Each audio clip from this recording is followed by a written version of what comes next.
The Mouse in the Tower.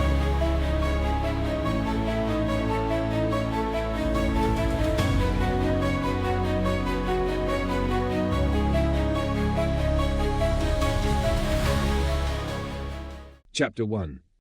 The Merchant's Ambition. The scent of freshly inked parchment and polished oak filled Alaric Fletcher's office. Sunlight streamed through the large window behind his desk, casting a golden glow over the ledgers, contracts, and scattered artifacts that symbolized his success, or what remained of it. Alaric leaned back in his high-backed chair, studying the desperate man before him. A family heirloom, you say? Alaric turned the ornate brooch over in his hand, its silver gleaming faintly in the light. The man across the desk nodded, his hands clasped tightly as though to keep from trembling. Yes, the man stammered. It's been in my family for generations, but my children need to eat. Alaric finished smoothly, offering a faint smile. Of course, I understand completely.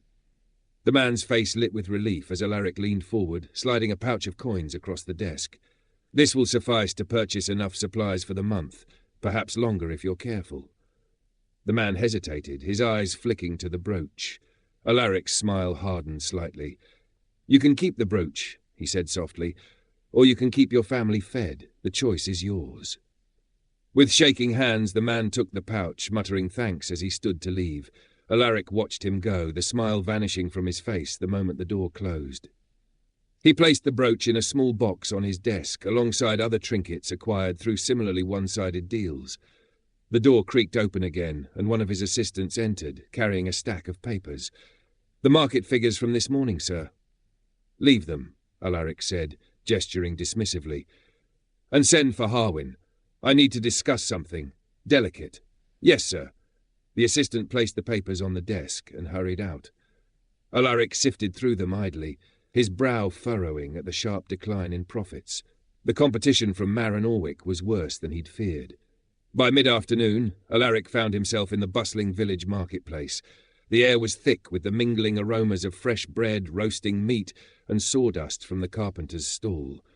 Merchants called out their wares, their voices vying for attention in the crowded square. Alaric, over here. A grizzled merchant named Torman waved him over.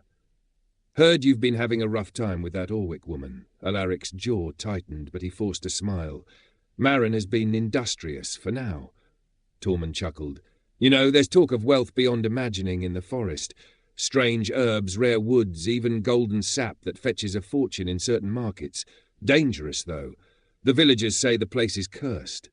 Cursed? Alaric echoed, his tone incredulous. More likely, it's filled with common predators, and the kind of folklore that keeps the simple-minded from venturing too far. Perhaps, Torman said with a shrug, but those who've gone too deep rarely come back. Take care if you're thinking about it. Alaric nodded absently, his mind already racing. The forest could be the answer. A chance to outpace Maren, reclaim his dominance, and secure his future. Curses and predators were no match for planning and pragmatism. Back in his office, Alaric pored over maps and records, marking areas near the forest that had been untouched by trade. His frustration with Maren burned hotter with each passing thought. Her sustainable practices, her alliances with the guilds, her air of self-righteous superiority, it all grated on him. She was the kind of rival who thrived on outmanoeuvring others, and it was working. But Alaric was no stranger to adversity. He had risen from nothing, clawing his way to success through wit and cunning. The forest's untapped resources were just another challenge, another opportunity to prove his methods superior. Standing, he gazed out the window at the tree line in the distance. Maren Orwick, he muttered, you've had your turn. Now it's mine. Chapter 2. The Forest's Riches. The morning sun hung low in the sky, its golden rays barely penetrating the dense canopy of the forest ahead. Alaric Fletcher stood at the edge of the woods, his polished boots sinking slightly into the soft earth. Around him, a small group of labourers murmured among themselves, their voices tinged with unease. Jarin Moss, wiry and clad in patched work clothes, lingered a step behind the others. His hazel eyes darted to the shadowy depths of the forest, the worry etched on his face unmistakable. The stories about this place, sir, they're not just tales. People say, People say many things, Jarin, Alaric cut in sharply, turning to face the younger man. Most of them nonsense. This forest is no different from any other, untouched, underutilized and brimming with resources.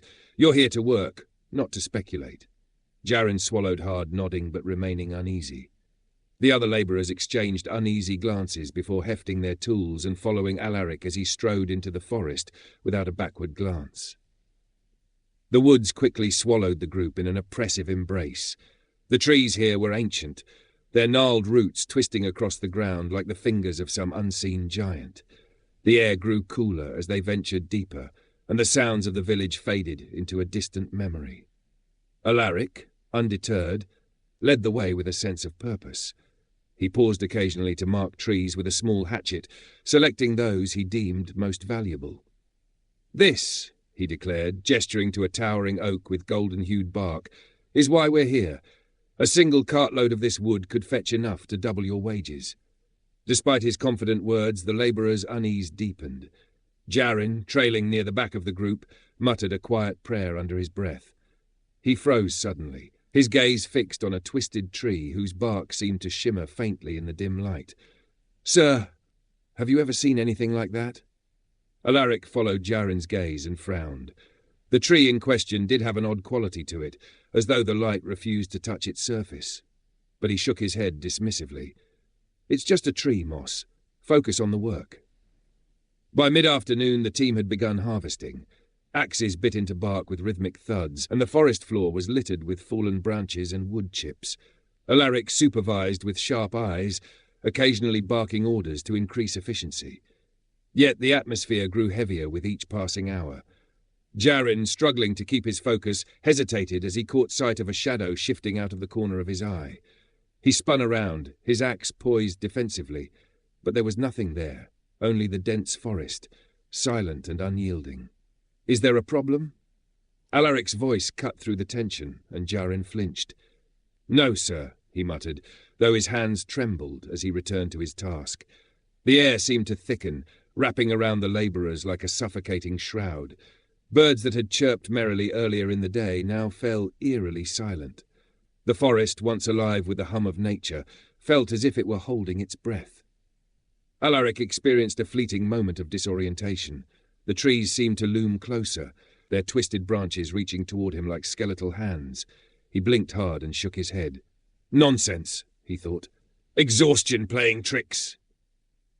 But Jarin noticed. He saw the brief falter in Alaric's step and the way his hand clenched tighter around the hilt of his hatchet. "Sir, maybe we should." "Enough," Alaric snapped, his voice sharp enough to make Jarin flinch. "This forest holds no danger but the kind you conjure in your mind. Focus on your work." Jarin swallowed his protests, casting one last glance toward the depths of the grove. The shadows seemed darker now, heavier, as if they held secrets the forest wasn't willing to share. As the sun dipped lower, the forest grew unnaturally quiet. The labourers shifted uneasily, their tools moving slower as they exchanged wary glances. Yet Alaric pushed them on, his determination unshaken. "This is what progress looks like," he declared, surveying the growing pile of timber. "Keep at it. We've barely scratched the surface of what this place can offer." Chapter 3. Conflict with the villagers. The cart creaked under the weight of freshly harvested timber as Alaric Fletcher and his team approached the village. The forest's dense shadows gave way to open fields and the distant sprawl of rustic homes. Yet, even with the sight of civilization, a palpable tension lingered among the labourers. Jarin Moss glanced over his shoulder as if expecting the forest itself to follow. His knuckles whitened as he clutched the edge of the cart. "We shouldn't have gone so deep," he muttered under his breath, though loud enough for Alaric to hear. Alaric cast a sharp glance back at him. "What's done is done, Moss. Speak less, work more." The words silenced Jarin, but failed to ease the gnawing anxiety that had settled in his chest. His eyes darted to the tree line, where he thought he saw the faint glint of two glowing eyes, gone in an instant. The villagers' chatter dwindled as Alaric's procession rolled into the square. Curious onlookers gathered, their murmurs mixing with the groan of the cartwheels. Alaric dismounted with his usual air of confidence, but his demeanour did little to quell the unease that rippled through the crowd. "Fletcher," a voice called out, firm and commanding. The crowd parted to reveal Edrin Greaves, the village elder. His wiry frame was draped in simple robes, adorned with symbols of the natural world, and his carved wooden staff struck the ground with purpose as he approached. Amber eyes, sharp as a hawk's, bore into Alaric. "You've brought the forest with you," Edrin said, gesturing to the timber-laden cart. "Do you know what you've taken?" Alaric straightened his coat, offering a placid smile. "Resources, Elder. Timber to build, sap to trade, tools of prosperity for the village." "Tools of greed," Edrin countered, his voice rising. "The forest is not a lifeless stockpile for your gain. It lives, it breathes, and it remembers. You court disaster with every swing of your axe." The labourers shifted uneasily. Jaren's gaze dropped to the ground, his earlier dread now reflected in the elder's warning. Before Alaric could respond, a piercing screech split the air. Heads snapped toward the source, but the owl that had cried out remained unseen. The sound lingered in the stillness, echoing off the buildings. Edrin's expression turned grave. "The forest is watching," he said, his voice almost a whisper. "It has heard your axes and felt your greed. This is a warning." Jaren shuddered visibly, his thoughts racing back to the strange signs in the forest, the shifting shadows, the oppressive silence, and those glowing eyes. The other labourers exchanged uneasy glances, their earlier confidence eroding. Alaric scoffed, though he felt the weight of the owl's cry in his chest. "Warnings and omens," he said dismissively. "Stories to frighten children. Elder, your theatrics are wasted on me." As if on cue, a villager stepped forward, her voice trembling. "My grandmother told stories of the bear," she began, her eyes darting nervously. "It guards the heart of the forest, untamed strength, balance itself. It doesn't forgive those who disturb its domain." Jaren's head snapped up at the mention of the bear. His mind raced to the deep claw marks he had seen near the worksite.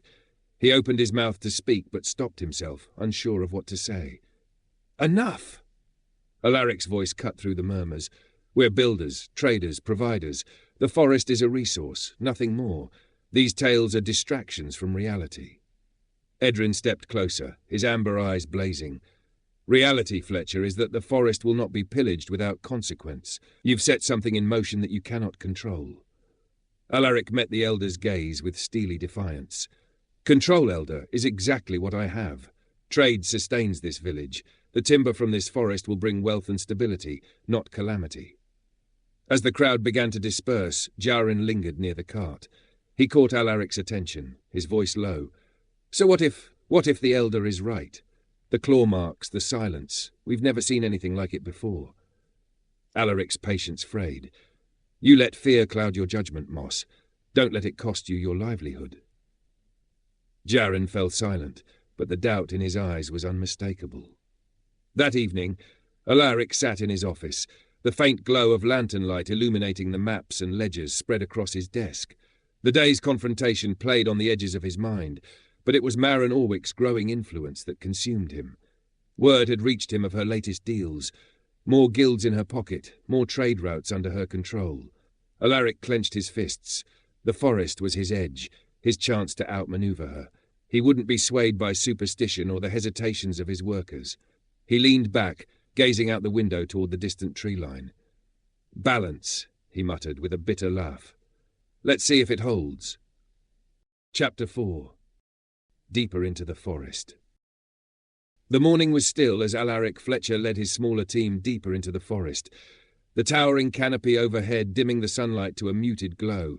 Determination etched into his face, he moved briskly, his boots crunching the undergrowth as he charted a path further into the woods. Behind him, Jaren Moss and 2 other labourers trailed, their reluctance palpable. "Stay close and keep your wits about you," Alaric said, though his tone carried more command than reassurance. "We're venturing into untapped land.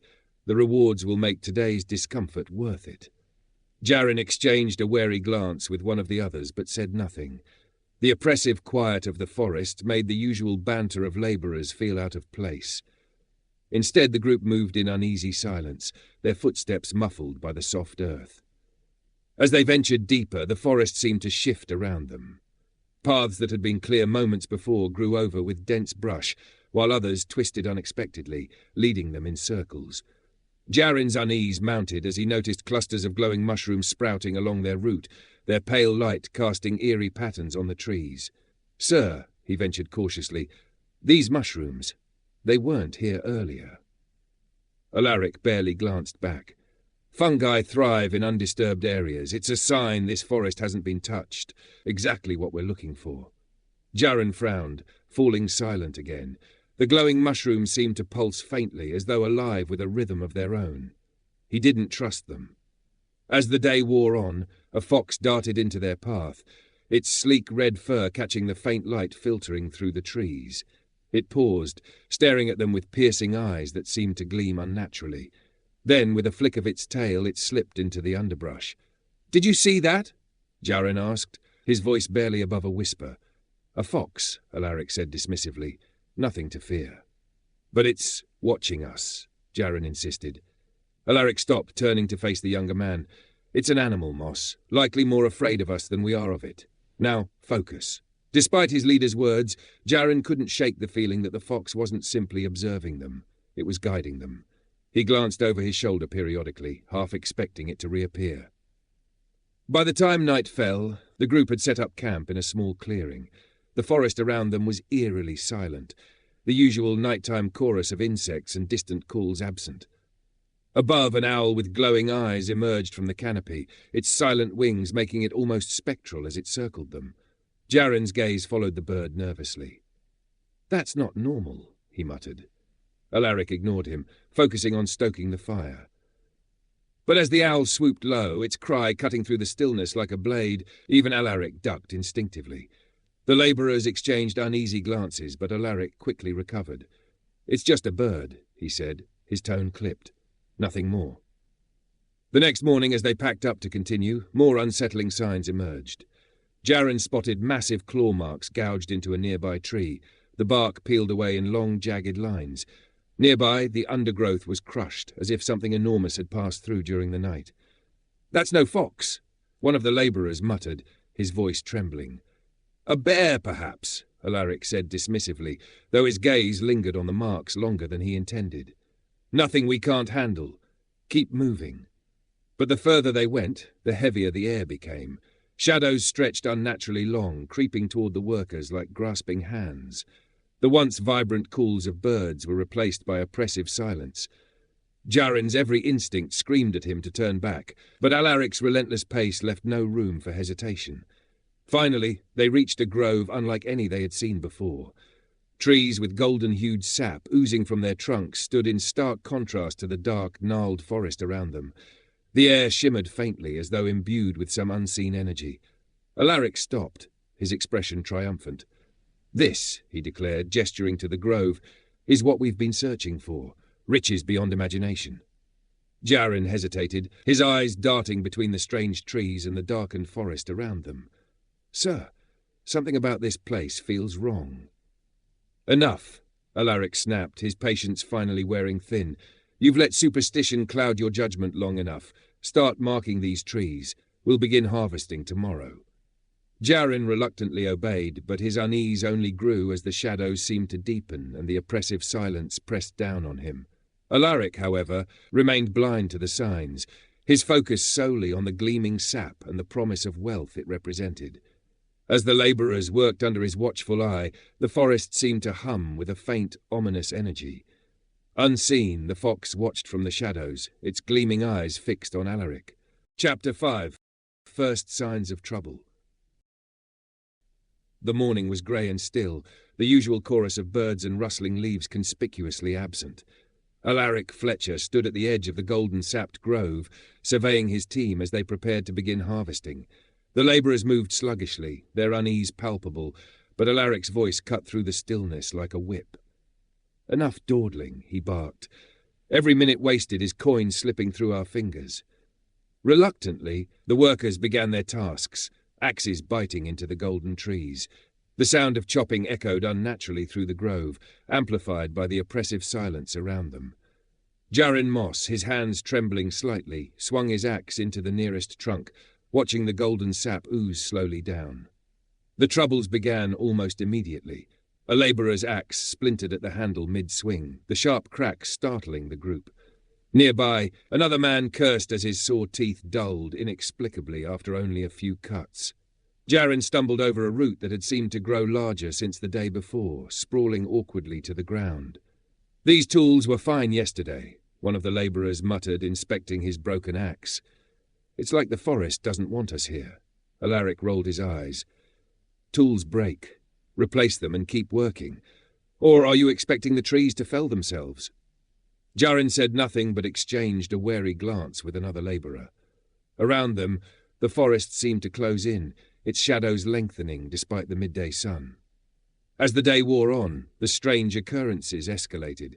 The fox reappeared, its red fur glinting in the muted light as it stood in the middle of their path. It stared at Alaric, unblinking, its tail flicking once before it darted into the underbrush. "There it is again," Jaren said, his voice trembling. "It's watching us." "It's an animal," Alaric said, his tone clipped. Nothing more, but the fox's piercing eyes lingered in his mind longer than he cared to admit. The owl returned that afternoon, its glowing eyes fixed on the workers. Its presence, once ominous but passive, had turned aggressive. It swooped down low, scattering tools and forcing labourers to duck. Its cries echoed eerily through the grove, like a warning carried on the wind. Jaren dropped his axe as the owl passed inches from his head, its talons raking the air. "We shouldn't be here," he said, his voice tight with fear. "This place doesn't want us here." Alaric rounded on him, his face hard. "Enough of this nonsense, Moss. You're letting superstition get the better of you. Focus on your work or leave." Jaren hesitated, his hands clenching and unclenching as he stared at the towering trees around them. Finally, he bent to retrieve his axe, though his strikes came slower and weaker than before. Late in the afternoon, a deep, resonant roar rippled through the forest. It was distant but unmistakable, a sound that silenced every worker and sent shivers down their spines. Jaren froze, his eyes darting toward the direction of the sound. "That was," one of the labourers began, his voice trembling. "Likely a bear," Alaric said sharply, cutting him off. "And likely far away. You're all grown men. Act like it." But even Alaric couldn't ignore the evidence. Broken branches littered the ground near the grove, and heavy tracks pressed deep into the earth. Something large had been near, and recently. As dusk fell, the forest seemed to take on a life of its own. Shadows twisted and stretched unnaturally, and the air grew thick and heavy, making it difficult to breathe. A swarm of insects descended upon the workers, their stings and bites sending men scrambling to cover their faces and necks. Overhead, a crow cawed incessantly, circling the grove as though watching the group. Jaren swatted at the insects with increasing desperation, his nerves fraying. "Sir, please," he begged, turning to Alaric. "We need to leave, just for tonight. This isn't right." Alaric's patience snapped. "Enough, Moss. You've done nothing but complain since we arrived. If you're so afraid of shadows and animals, perhaps you're not suited for this work." "But the others?" Jaren gestured to the labourers, who looked equally frightened. "The others," Alaric said coldly, "will do their jobs. This forest is no different from any other, resources waiting to be claimed. Now, either work or get out of my sight." As the final light of day faded, Alaric stood amidst the grove, triumphant. Despite the growing tension among his men, he focused only on the potential of the golden-sapped trees. The richness of the grove outweighed any superstition or hesitation. But the forest's resistance was no longer subtle. Its whispers had turned to shouts, its shadows to threats. And though Alaric remained blind to the warnings, the grove seemed to hum with quiet fury, waiting for its next move. Chapter 6. Malgath. The sun hung low over the village square, casting long shadows as Alaric Fletcher stood at the centre of a bustling market stall. The golden-sapped wood had proven a lucrative draw, its rare gleaming quality fetching high prices among traders. Coins jingled in his pouch, yet Alaric's satisfaction was muted. The delays in harvesting had begun to eat into his profits, and rumours of his workers' superstitions spread through the village like wildfire. He glowered at the idle chatter around him, muttering under his breath, "Fools, all of them. Progress waits for no one." Determined to resolve the issue himself, Alaric left the village at dawn, his frustration boiling over as he trudged back toward the forest grove. The air grew colder with each step into the woods, and an eerie silence seemed to follow him. The golden sap, the key to his ambitions, lay waiting. He only needed to spur his labourers into action. When Alaric arrived at the grove, his irritation turned to fury. The once busy worksite was abandoned. Tools lay scattered across the ground, axes and saws left to rust in the damp air. Trees half marked for cutting stood untouched, and the faint haunting smell of sap hung in the stillness. It was as if the workers had vanished in a panic. "They've deserted me," Alaric muttered, his voice dripping with venom. "Cowards." He stormed through the grove, kicking over a bucket of sap and scattering bark shavings. His hands clenched into fists as he surveyed the stillness. Finally, his gaze landed on an abandoned axe, its blade dulled but serviceable. With a growl, he grabbed it and stalked to the nearest golden tree. "If they won't do it, I will." Alaric swung the axe with reckless abandon, hacking at the tree in sharp, uneven blows. He didn't aim to fell it, nor did he care to harvest the sap properly. Each swing was a release of pent-up frustration, driven by rage rather than purpose. Chips of bark flew in all directions, and golden sap oozed from the deep gashes he inflicted. "You are nothing but wood," Alaric snarled through gritted teeth, "and I will take what is mine." The grove seemed to darken around him. The shadows of the trees grew long and deep, their gnarled branches bending as though drawn toward him. The air thickened, and the hairs on the back of his neck prickled. Alaric paused mid-swing, his breath heavy. "You desecrate this place," a voice rang out, low and resonant, carrying a weight that silenced the forest itself. Alaric spun around, gripping the axe tightly. From the shadows stepped a figure, his dark robes flowing like liquid shadow, adorned with faintly shimmering arcane symbols. Piercing grey eyes locked onto Alaric with an intensity that rooted him in place. "Malgath!" The air around him seemed to hum with power, and his voice cut through the stillness like a blade. "Your greed stains this forest more deeply than any blade." Alaric straightened, raising his chin in defiance. "And who are you to judge? This forest is nothing but a resource. It feeds the village, lines our coffers. You speak as though it's alive, but it's just trees." Malgath's lips curled into a faint, disdainful smile. "Alive? You would not be standing here if you could not feel it. The whispers in the air, the resistance in the soil, the silence where once there was song. Yet you swing your axe without thought, without care." Alaric tightened his grip on the axe, his confidence faltering under Malgath's unrelenting gaze. "The village survives because of trade, because of what I bring back. Do you think your precious balance feeds mouths or warms homes?" Malgath's expression darkened. "You speak of survival, yet you destroy without thought. You claim necessity, yet your hands take more than they give. You would let your greed devour the very roots of this forest." Alaric opened his mouth to reply, but found no words. The silence stretched, the weight of Malgath's presence pressing down on him. Finally he growled, "What do you want from me? To stop? To leave it untouched? That's not how the world works." Malgath took a step closer, his voice lowering but gaining in intensity. "The world works in balance, Fletcher, and balance does not tolerate excess." The grove seemed to shift and pulse with energy as Malgath raised a hand, his long fingers curling toward Alaric. "You have disturbed the balance, and for that the forest demands recompense." Alaric stumbled back, his confidence fracturing under the weight of the moment.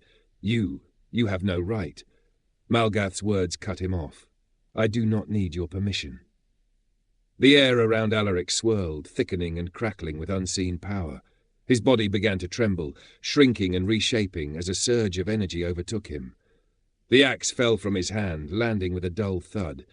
In a matter of seconds, Alaric was no longer standing tall, but scrambling on all fours. He looked down at his tiny paws, his tail flicking involuntarily behind him.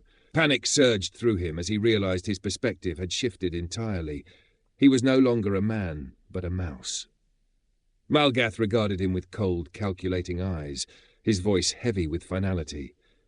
"Perhaps in this form you will learn humility. Perhaps survival as prey will teach you what it means to exist in balance." Alaric tried to shout, to protest, but the only sound that escaped was a high-pitched squeak. His heart raced as Malgath's form began to dissolve into the shadows, his final words echoing through the grove. "Prove yourself, Fletcher, or remain what you have become." And with that, Malgath was gone, leaving Alaric alone in the vast silent forest.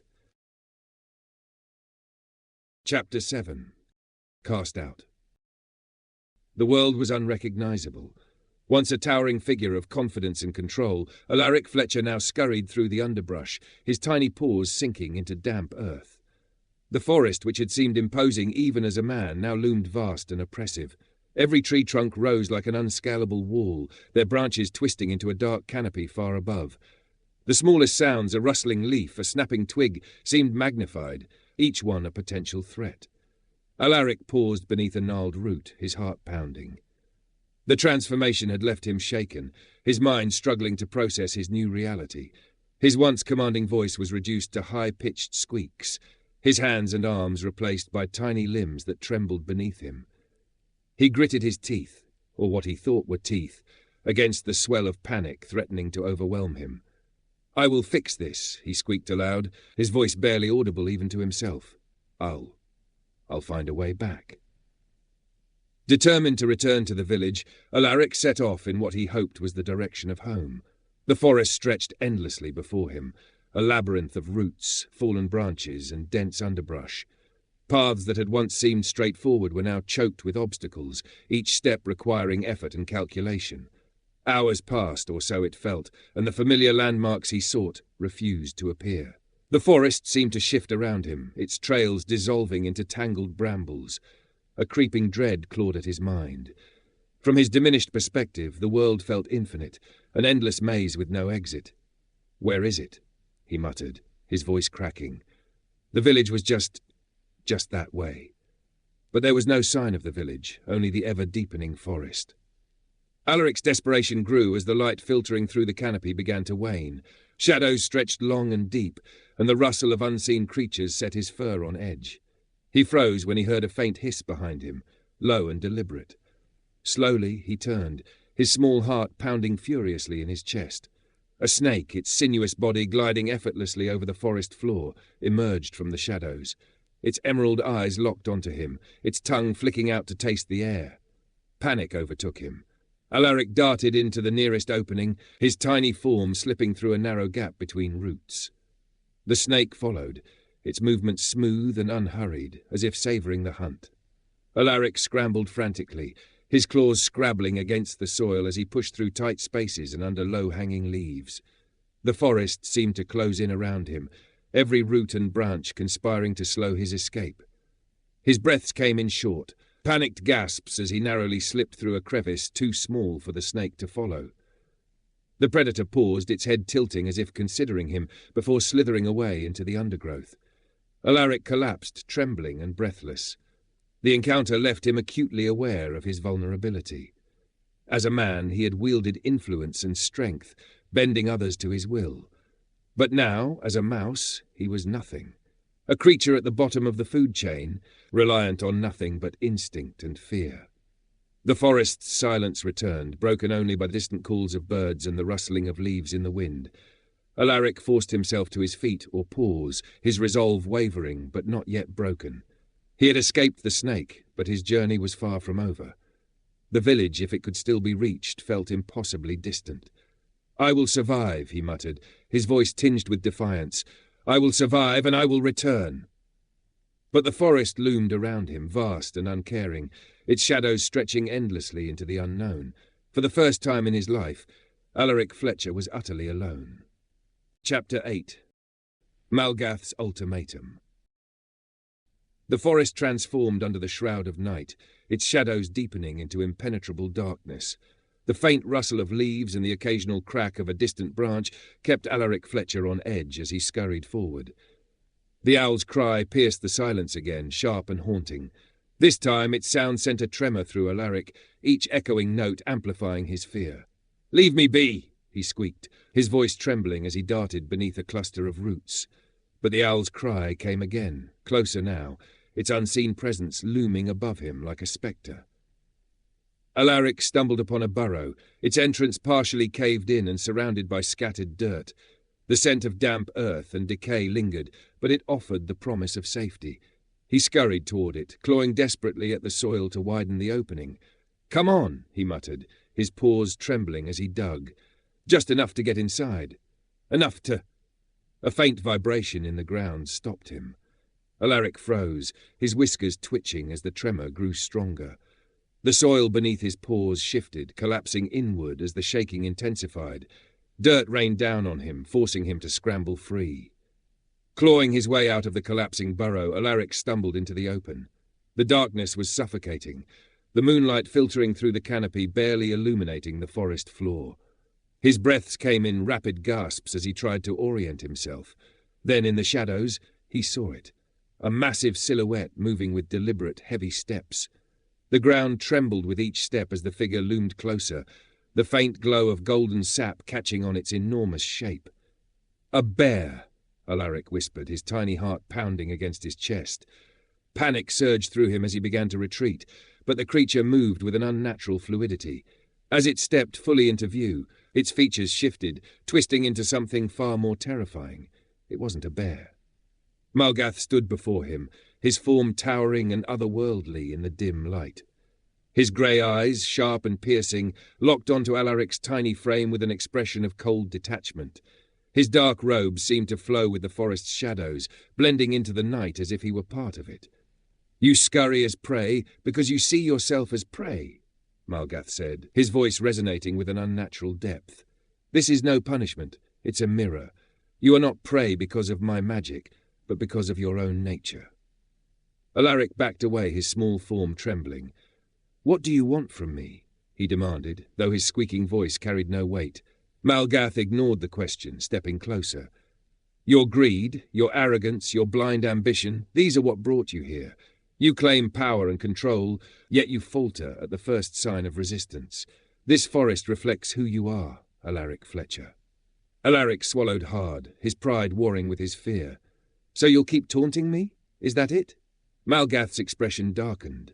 "No, I offer you a chance. The tower stands at the heart of this forest. Reach it, and you may yet reclaim what you have lost. But the journey will test you. You will face trials that expose your flaws and challenge your capacity for growth, humility, balance, and sacrifice." "And if I refuse?" Alaric asked, though he already knew the answer.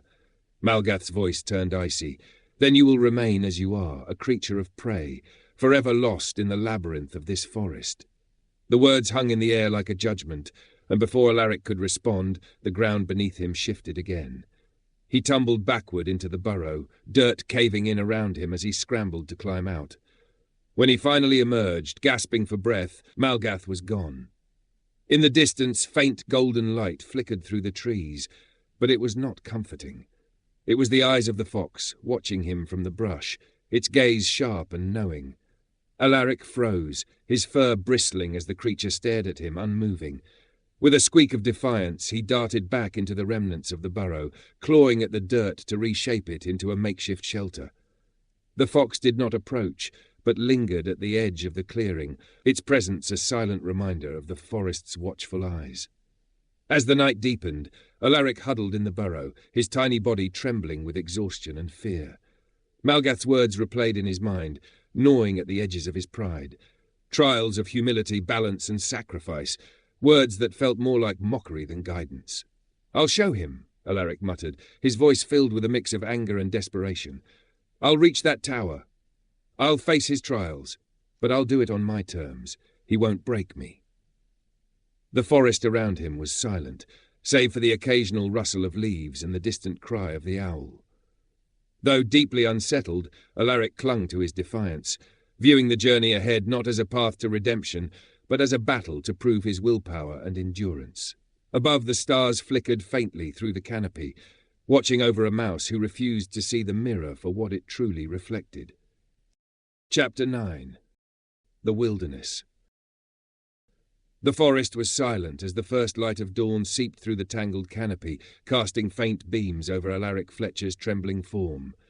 He emerged from the burrow cautiously, his tiny paws pressing against the damp earth.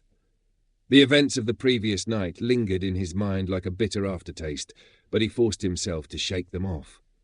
"This is only temporary," he muttered, his high-pitched voice almost inaudible. "A setback, nothing more."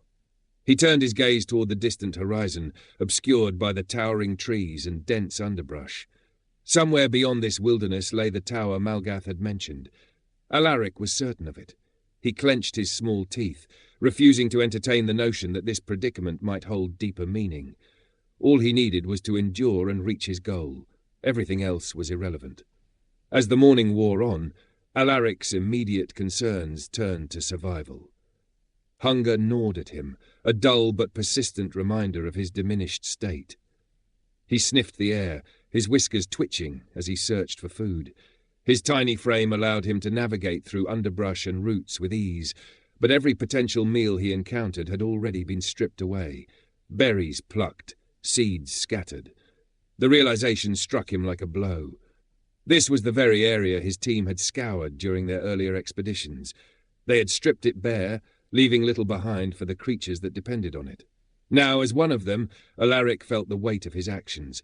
Desperation drove him to nibble on bitter seeds and scraps of bark. The taste was foul, the texture unyielding, but it was all he had. He choked down the meagre meal, his pride bruised more than his stomach. "So this is what it feels like," he muttered bitterly, "to scrape by, scavenging for crumbs." By midday, Alaric's path brought him to a stream. Its gentle babble was deceptive, the current stronger than it appeared as it wove through rocks and moss-covered stones. He approached cautiously, his thirst overpowering his wariness. Leaning down to drink, his tiny paws slipped on the slick stone beneath him. With a startled squeak, he plunged into the icy water. The current dragged him downstream, tossing him like a leaf caught in a storm. His tiny limbs flailed, desperate to grasp anything that could anchor him. But the smooth rocks and rushing water offered no purchase. Panic surged through him as his head dipped beneath the surface. He gasped for air, his vision blurred by the relentless current. His thoughts spiraled, his mind screaming at the injustice of it all. To drown, here, as nothing more than a mouse, he would not allow it. Through the chaos of the rushing water, Alaric caught a glimpse of the owl. It hovered overhead, its glowing eyes fixed on him. For a fleeting moment, he thought it was merely watching, a silent judge of his struggle. Then, without warning, the owl descended. Its massive wings beat against the air, and its talons extended toward him. Alaric barely had time to react before the bird of prey plucked him from the stream. The crushing grip of its talons encased him, cutting off his breath as the current raged below. The world became a blur of motion as the owl lifted him skyward, the roar of the stream replaced by the deafening rush of wind. Alaric's heart pounded, his tiny body frozen in a mix of terror and disbelief. He had escaped drowning only to fall into the clutches of another predator. Chapter 10. Above the trees. The rush of wind was deafening as the owl soared higher and higher, its talons gripping Alaric Fletcher with an iron-like hold. Alaric squirmed and squeaked in terror, his small body writhing in pain as the bird's sharp claws dug into his fur and skin. Below him, the endless canopy of the forest stretched like a vast sea of green and shadow. He craned his tiny head, hoping for a glimpse of the village, a road, or any sign of human life. But all he saw was the boundless forest, its treetops swaying gently like waves in a breeze. His heart sank. "How far have I gone?" he muttered weakly. "This can't be right." Panic gnawed at him as a darker thought crept in. Perhaps this was not distance, but illusion. Could Malgath's magic be twisting his sense of place, hiding the village from him? The thought of being utterly lost tightened his chest with despair. Far off on the horizon, a shape broke the monotony of the forest, a tall stone tower, its silhouette faint but unmistakable. Alaric's whiskers twitched as he recognized it at once. The wizard's tower, the destination Malgath had spoken of. A bitter mix of hope and dread churned within him. The tower might hold the answers to his plight, but it was also the lair of the being who had cursed him. As the owl glided onward, Alaric's gaze shifted to a clearing below. The stark emptiness of the land stood in sharp contrast to the dense forest, its barren floor littered with felled stumps and scattered branches. He recognized the sight immediately. It was the grove where his workers had harvested the golden-sapped trees. For a fleeting moment, pride welled within him. The clearing symbolized his ambition, his triumph over nature's resistance. "Profits," he whispered, his thoughts momentarily clouding his fear. But the pride was fleeting, overtaken by the reality of his predicament as the owl's talons tightened, making him cry out in pain. The owl's flight ended at a towering oak tree that dwarfed the surrounding canopy. Its gnarled branches stretched into the sky, and its hollow was vast, large enough to house the great bird and its captive. The owl swooped down into the hollow, releasing Alaric roughly onto the wooden floor. He tumbled to a stop, his tiny body aching from the impact. The owl perched at the entrance to the hollow, its glowing eyes scanning the forest beyond. It remained silent, its presence commanding and ominous. Alaric stayed still for a moment, his mind racing. The owl's imposing frame blocked the only exit, but it seemed preoccupied. Perhaps he could slip past it. Carefully he crept toward the edge of the hollow, one tiny paw at a time. The owl's head swiveled sharply, its piercing eyes locking onto him. Alaric froze, his fur bristling. The bird's gaze was unrelenting, a silent warning. Each time he attempted to move, the owl would turn its head back to him, its menacing glare rooting him in place. Hours passed. The sun dipped lower in the sky, casting long shadows across the hollow. Alaric's fear grew with each passing moment. His thoughts spiraled into panic as he imagined the owl devouring him in a single bite. Unable to bear the tension, he broke the silence. "What do you want from me?" he squeaked, his voice trembling. I can provide anything you need, food, treasures, whatever you desire. Just let me go." The owl remained silent, its gaze unwavering. Alaric babbled on, offering promises and reassurances, his words growing more desperate. Still the owl gave no response, letting him exhaust himself in his bargaining. Finally the bird ruffled its feathers and spoke in a voice that was deep and resonant, carrying a tone of disdain. "A nice mouse meal for dinner." Alaric's heart stopped, his body stiffening with terror. The owl snapped its beak sharply, leaning down and grazing Alaric's side with a quick bite. The pain was sharp but fleeting, a small nip that made him cry out. The owl recoiled, shaking its head in disgust. "Your blood is foul," it said with a sneer, ruffling its feathers. "Even as a mouse, you are unfit for a meal." Without another word, the owl grasped Alaric in its talons once more and tossed him out of the hollow. Alaric screamed as he fell, the wind rushing past him in a terrifying blur. The ground rushed toward him, his tiny heart pounding with the certainty of doom. Before he hit the ground, the owl swooped down again, catching him mid-fall and carrying him gently toward the forest floor. It dropped him unceremoniously onto the mossy ground, its glowing eyes narrowing as it spoke. "Your fate belongs to the forest, not to me alone," it said, its voice heavy with finality. The owl spread its massive wings and launched into the sky, disappearing into the fading light. Alaric lay on the ground, trembling and gasping for breath. He was alive, but the encounter had shaken him to his core. Chapter 11. The Fox. The forest's stillness felt heavier as Alaric trudged forward, his small frame weaving through tangled roots and low-hanging branches. The direction the owl had shown him lingered in his mind, but the further he went, the more the forest seemed to twist and shift. Trails dissolved into brambles, and faint paths doubled back on themselves. A rustling in the underbrush made him freeze. His heart raced as two gleaming eyes emerged from the shadows, followed by a sleek red figure. The fox stepped into view, its sharp features illuminated by faint rays of sunlight breaking through the canopy. Its fur was vibrant, its movements fluid and unnervingly deliberate. It tilted its head, its sly grin both inviting and unsettling. "Well, well," the fox drawled, its voice smooth and laced with amusement. "The mouse ventures deeper into the forest, a bold move, considering you've barely survived this long." Alaric glared, his whiskers twitching with irritation. "What do you want?" The fox chuckled, pacing around him in slow, deliberate steps. "Want? Oh, little one, it's not about what I want. It's about what you need, and what you need is a guide. This forest is vast, dangerous, and very unpredictable." "I don't need your help," Alaric snapped. "I know where I'm going." The fox's grin widened. "Oh, do you? How delightful. But let me warn you, paths in this forest don't always lead where you think they do. Without me, you're just a mouse wandering blind. My guidance could be invaluable." Alaric weighed his options. The fox's erratic behaviour and teasing demeanour unsettled him, reminding him of Marin Orwick. He couldn't help but see the parallels. Both seemed to revel in outmanoeuvring him, in reminding him of his shortcomings. He clenched his small paws, refusing to let himself be manipulated. "What's your price?" he asked cautiously. The fox's amber eyes sparkled with mischief. "Payment, of course. Nothing extravagant, a small token of value.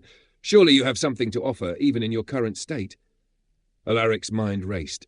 He had nothing tangible to give, no coin, no goods, and so he did what he always did. He schemed. "I'll offer you something later," he said, feigning confidence. "Something greater than you could imagine." The fox laughed, the sound sharp and mocking. "Ah, a trickster, are we? I've played this game before, little mouse, and you'll find I'm always one step ahead. Try again." Frustrated, Alaric scowled. "Then forget it. I don't need you." "Suit yourself," the fox said with a shrug, fading into the mist as quickly as it had appeared. "But remember, little one, the forest is watching." Hours passed, and the forest grew darker, more oppressive. Shadows shifted unnaturally, and the air felt heavy with tension. Alaric stumbled over roots and squeezed through narrow gaps, his progress slow and exhausting. His frustration mounted as he realized he was no closer to his destination. The fox reappeared, slipping through the underbrush with infuriating ease. "Lost, are we?" it teased. "You really should have accepted my help. You'd be much farther along by now." Alaric glared at the creature, his pride battered. "What do you want now?" The fox sat back on its haunches, its grin never wavering. "A new deal. Since you've nothing tangible to offer, I'll take something else. Tell me a truth." Alaric stiffened. "What kind of truth? Why are you greedy?" the fox asked, its tone light but its eyes sharp. Alaric's fur bristled. "I'm not greedy." The fox laughed again, a low, knowing chuckle. "Oh, come now. Let's not lie to ourselves. Answer honestly, and I'll help you." Alaric hesitated, his pride and anger warring with the situation's urgency. Finally he sighed. "Fine, I'm greedy because it's the only way to survive. If you don't take what you can, someone else will." The fox's grin widened. "Ah, a truth wrapped in justification. But I'll accept it. Let's go." The fox led Alaric to a mist-shrouded fork in the path, its movements graceful and deliberate. "Here we are," it said, stepping aside. "Two paths. One leads forward, the other does not. Choose wisely." "You're not going to tell me which one?" Alaric asked, his frustration mounting. The fox shrugged. "Trust your instincts, little mouse." Alaric scowled but chose a path, pressing forward with the fox trailing behind. The mist thickened, and soon a distant roar echoed through the forest. His heart raced as the sound grew louder, the unmistakable growl of a bear sending shivers down his spine. Suddenly, shadowy forms emerged from the trees, their movements deliberate and menacing. Panic surged through Alaric as he darted through twisting roots, the path narrowing and closing in on him. "Fox!" he squeaked desperately, but the sly creature was nowhere to be seen. After what felt like an eternity, Alaric burst into a clearing, gasping for breath. The bear's roar faded, and the shadows receded, leaving him shaken and exhausted. The fox reappeared moments later, its grin as infuriating as ever. "You led me into danger," Alaric accused, his voice trembling with anger. The fox tilted its head. "Did I, or did you lead yourself there? Perhaps you've yet to learn that progress isn't always about cunning and shortcuts. Trust, sacrifice, discomfort, these are what carry you forward, little mouse." Alaric's anger simmered, but he had no rebuttal. The fox's cryptic grin lingered in his mind as it vanished once more, leaving him alone in the misty forest. He pressed forward, his thoughts churning. The forest was testing him, and he was beginning to suspect that his usual tactics wouldn't be enough to succeed. Chapter 12. Eviction through fire. The forest felt heavier as Alaric pressed forward, his small frame darting between roots and underbrush. The tower loomed in his thoughts, its faint silhouette etched into his mind like a beacon of hope and dread. Each step felt like a battle. His tiny paws sank into damp earth, his whiskers twitched at every stray sound, and his ears remained alert for the faintest sign of danger. Then voices. Familiar voices. Alaric froze, his heart pounding as he crouched behind a cluster of ferns. He strained to listen, the words faint but unmistakable. Curiosity mingled with caution as he climbed a fallen log to get a better view. Peering over the brush, he saw them. Jarin Moss and another labourer, a gruff and dirty man whose name Alaric couldn't recall. For a fleeting moment, hope surged through him. He wanted to run to them, to plead for help, to tell them who he was and demand their aid. But the thought quickly soured. What would they do? Alaric wondered, his fur bristling with doubt. To them, he was just a mouse, a pest to be crushed underfoot. As the two labourers drew closer, their conversation drifted to Alaric's ears. "Still no sign of him," Jarin muttered, his voice heavy with worry. "What if he's gone for good? I've got a family to feed, and I won't see a coin until he shows his face again." The burly man scoffed, lighting a crude pipe and exhaling a cloud of smoke. "Bear probably got him, or the forest swallowed him whole. Either way, he's not coming back. We'll just have to carry on with his orders." Jarin hesitated. "You think that's wise? Without him?" "Doesn't matter," the burly man cut in. "We've got a job to do, and it's best done without half the forest trying to kill us. Which is why—" He crouched and pulled out a bundle of tinder and flint. "We'll give those beasts something to think about." Alaric's breath caught as the burly man struck the flint, the spark catching in the dry tinder. Within moments, flames leaped to life, licking at the surrounding brush. The man laughed, a deep, guttural sound. "That'll send the bears and whatever else packing. We'll get this job done right." "No," Alaric squeaked involuntarily, his tiny voice drowned by the crackling fire. Panic rooted him in place as the flames grew, spreading with alarming speed. Smoke rose in thick columns, and the heat became unbearable. The labourers retreated, their figures disappearing into the forest, leaving the blaze to consume everything in its path. The fire burst forth with a ferocity that defied nature, devouring trees, shrubs, and the very ground beneath them. Alaric's mind screamed for him to move, but his limbs felt like stone. The heat closed in, the flames casting wild shadows that danced across the twisted trunks of the trees. Finally, instinct took over. Alaric turned and ran, his tiny paws churning against the forest floor as the fire roared behind him. The crackling flames seemed to pursue him with intent, their hunger unrelenting. The once familiar forest became an alien nightmare, every path blocked by fire or smoke. His lungs burned, his vision blurred, and his thoughts raced. He couldn't follow the labourers. The fire had already cut off that path. He was alone, trapped in a maze of flames with no clear escape. Through the chaos, Alaric noticed movement ahead. Shapes darted through the smoke, deer, foxes, rabbits and birds, all fleeing in the same direction. The animals seemed to move with purpose, their instincts guiding them toward safety. Desperation and exhaustion clouded Alaric's mind, but he forced himself to follow. He ran alongside the creatures, his small body weaving between their larger forms. The air grew thinner, the smoke less oppressive, and the roar of the fire began to fade. Finally, the fleeing animals led him to a shallow stream flanked by rocky outcrops. The water glistened faintly, untouched by the flames. Alaric collapsed at the edge, his tiny chest heaving as he gasped for air. As the fire raged in the distance, Alaric watched the animals settle, their fear palpable, but their movements calm and deliberate. They had escaped together, their instincts and unity carrying them through the inferno. Alaric's thoughts churned as he lay on the cool ground. The labourer's recklessness had nearly cost him his life, and his pride had kept him from seeking their help. The fire had reminded him, yet again, how small and vulnerable he truly was. But another thought gnawed at him, one he couldn't shake. The animals had survived not by cunning or manipulation, but by following their instincts and trusting the paths laid before them. Alaric, stubborn and self-reliant, had barely managed to keep up. He stared at the flames in the distance, the heat still palpable even from afar. The forest had spared him once more, but he couldn't shake the feeling that his trials were far from over. With a shaky breath, he rose to his paws and turned toward the direction of the tower. The journey continued. Chapter 13. The Dryad's Judgment. The scent of charred wood still clung to Alaric's whiskers as he stumbled into a clearing unlike anything he had seen before. The forest fire's chaos gave way to an enchanted glade, untouched by flame or destruction. A soft luminescence filled the air, casting an ethereal glow over the greenery. The glade teemed with animals, their glowing eyes filled with sorrow and reproach. Ember-like feathers, dulled fur, and ash-covered bodies made the displaced creatures seem otherworldly and haunted. Alaric hesitated at the edge of the glade. The oppressive atmosphere pressed down on him, their collective gaze like an unspoken accusation.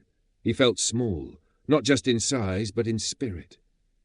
A rustling of leaves broke the tense silence as a powerful figure emerged from the heart of the glade.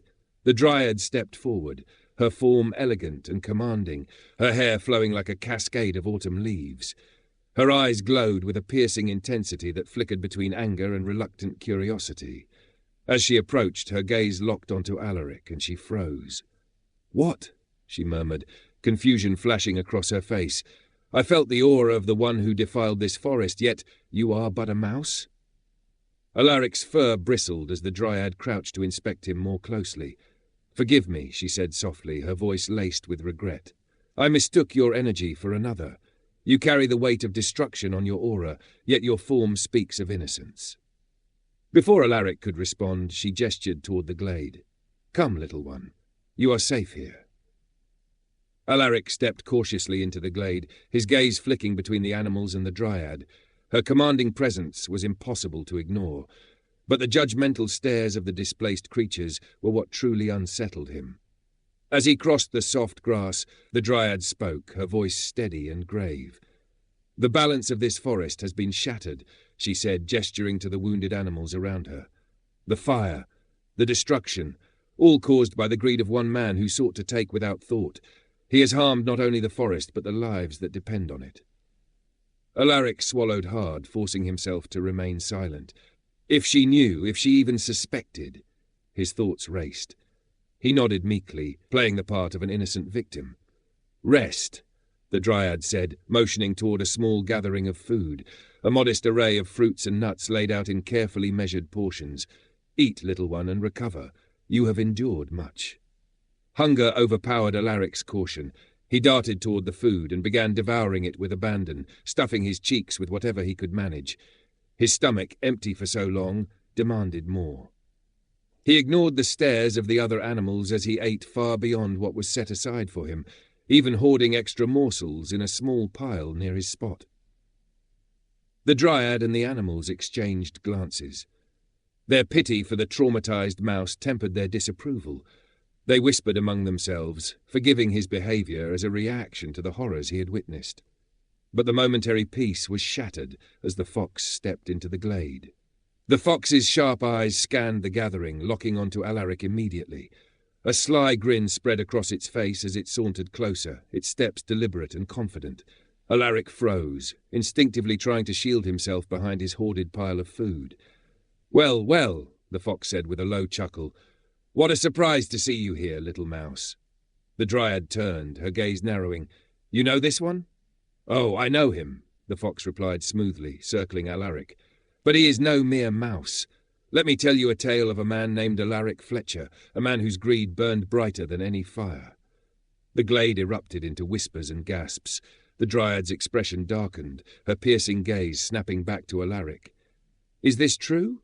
Alaric stammered, his small voice drowned by the dryad's growing fury. She rose to her full height, her presence towering over him. "You," she said, her voice trembling with both rage and sorrow. "You are the one who defiled this forest. You burned it, scarred it, and brought ruin to its creatures." The air in the glade grew heavy as the dryad raised her hands. A burning sigil began to form above Alaric, its fiery glow illuminating the glade. He squeaked in terror as the sigil descended, branding itself onto his chest. The searing pain made him writhe and cry out, the heat intensifying with every accusation. "For your greed," the dryad intoned, "for your arrogance, and for the harm you have wrought, this mark will remind you of your guilt. It will burn with every transgression, every selfish act." The other animals hissed and growled, their cries rising in a chorus of condemnation. The dryad's voice rose above the clamour. "You are no longer welcome here. Leave this sanctuary, and let the forest decide your fate." Banished and trembling, Alaric fled the glade, the dryad's words ringing in his ears. The condemnation of the animals followed him, their cries echoing through the trees. Ahead, the forest grew darker, its shadows deeper and more menacing. Then he heard it, a deep, guttural growl. The unmistakable roar of a bear sent chills through him, its ferocity promising no mercy.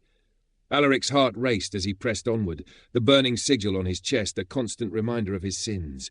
The forest was no longer just a test, it was judgment itself. Chapter 14. The Grove. The forest's darkness began to lift as Alaric scurried forward, his small body battered and exhausted but driven by sheer will. The air grew lighter, and a faint glow ahead drew him toward an unexpected reprieve. He emerged into a serene grove unlike anything he had encountered before. The ground was carpeted with soft moss, and glowing mushrooms sprouted in clusters, casting a gentle light. Flocks of luminous light bugs drifted lazily through the air, their soft hum blending into a soothing melody.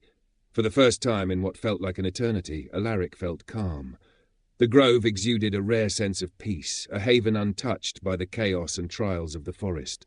He sat quietly, his small chest rising and falling as he soaked in the tranquility. For a fleeting moment, the weight of his cursed form and burning sigil seemed distant, almost forgettable. The peace shattered in an instant.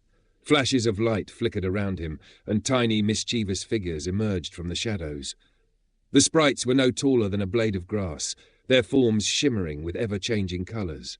They danced through the grove, giggling and chattering in a language Alaric couldn't understand.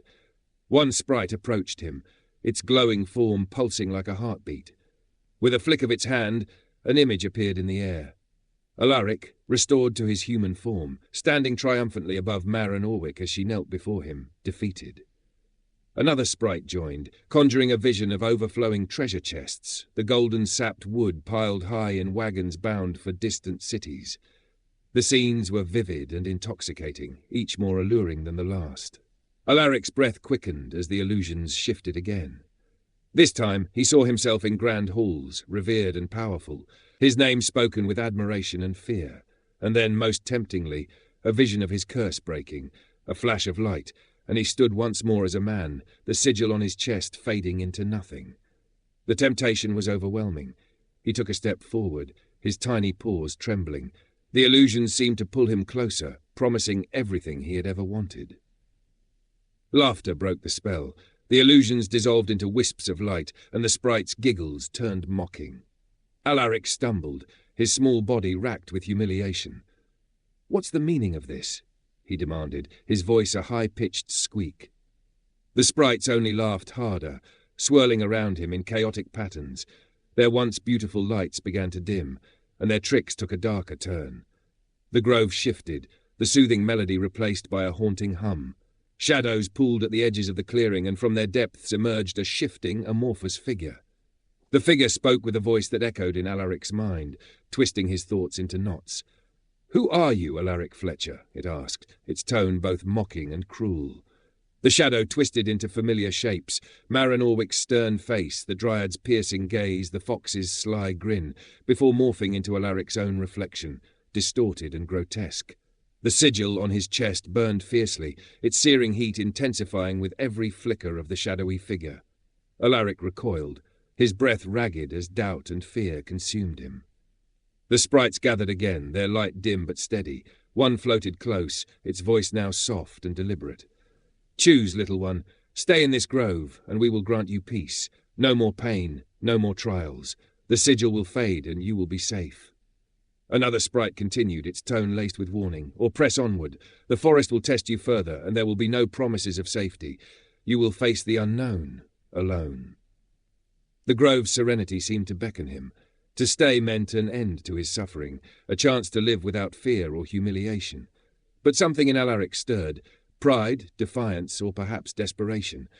To abandon his quest was to admit defeat, to let the forest win. He straightened as much as his mouse form allowed, his whiskers twitching with resolve. "I'll press on," he said, his voice trembling but firm. The sprites exchanged glances, their expressions unreadable. "As you wish," they said in unison before vanishing in bursts of light. The grove dimmed, its tranquility fading as the oppressive forest loomed once more. Alaric stepped out of the grove, his chest still burning with the sigil's heat, his mind haunted by the illusions and shadows. The peace of the grove was behind him, but so too was the temptation to abandon his path. Chapter 15. The Stag. The forest thinned as Alaric pressed on, the oppressive shadows giving way to faint beams of light breaking through the canopy. Ahead, the tower loomed larger than ever, its jagged silhouette cutting through the horizon. The sight sent a flicker of relief through him. His goal was near. The path forward seemed unusually clear, a single trail winding through the dense forest. It appeared safe, almost inviting, as though it were meant to guide him. His small paws tread cautiously, his instincts warning against complacency. The forest had never been kind. The path ended abruptly, blocked by a towering stag. Its form was unlike any creature Alaric had seen before. A massive beast of living wood, its antlers branching skyward like twisted trees. Its eyes glowed faintly with an ancient light, and its entire presence radiated a calm menace, as though the forest itself had taken shape to challenge him. Alaric froze, his heart racing as the stag stared him down, unblinking and silent. He hesitated, weighing his options. This was no ordinary obstacle. "Step aside," he said, his high-pitched voice trembling. The stag didn't move. Its gaze bore into him, filled with a wisdom that unnerved him. Drawing on his encounter with the fox, Alaric attempted to talk his way through. "You're a creature of the forest, aren't you? Surely you understand the trials I've faced. I've been cursed, humiliated, and tested at every turn. Let me pass, and I'll leave this forest behind forever." The stag remained still, unmoved by his words. Frustration bubbled to the surface. "I don't have time for this," Alaric snapped, trying a more manipulative tone. "What do you gain from keeping me here? Don't you want me gone as much as I want to leave?" The stag's silence was deafening. Its calm presence only deepened Alaric's irritation. Desperation overtook him. Alaric charged forward, his small form bristling with anger. He tried to push the stag aside, biting at its wooden legs and clawing at its bark-like body. The stag didn't flinch. It stood firm, its glowing eyes watching as Alaric exhausted himself in futile aggression. Panting and drained, Alaric collapsed at the stag's feet. His bruised pride and mounting frustration gnawed at him. For a moment he considered that the stag might not be an obstacle at all, but a reflection of his own stubbornness. Yet the thought was too painful to fully acknowledge. As Alaric lay defeated, his gaze wandered to a nearby cave. The entrance was dark and uninviting, its gaping maw framed by jagged rocks. It seemed to offer a way around the stag, but its shadowy depths made his fur bristle. His mind immediately conjured images of the bear, the distant roars from before echoing in his memory.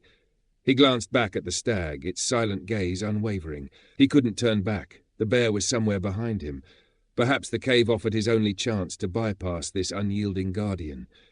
He justified the decision to himself. "The bear's not here. It's behind me. The cave might be dangerous, but at least it's a path forward." With a deep breath, Alaric scurried toward the cave, his small body slipping through the narrow entrance. The air grew cold and damp, and the faint light of the forest quickly gave way to darkness. The stag watched him go, its wooden form blending into the forest as the grove fell silent once more. Chapter 16. The Cave. The darkness swallowed Alaric as soon as he entered the cave. The faint light from the forest outside vanished entirely, leaving him shrouded in black. His small clawed paws scraped against the cold stone floor, his whiskers twitching as he tried to make sense of the unfamiliar terrain. "This was a mistake," he muttered to himself, his voice trembling. "I can't see a thing." He turned, intending to retreat, but as he moved, he realized something chilling. The entrance was gone. Or at least he could no longer find it. The air grew colder, and the silence pressed against him, heavy and stifling. There was no choice now but to press forward. Alaric stumbled blindly through the cave, his tiny body shivering with every sound. The occasional drip of water echoed in the cavern, making it seem far larger than it could possibly be. His paws struck against a hard surface, a wall. Relief washed over him as he clung to the rough stone. "Follow the wall," he told himself, one step at a time.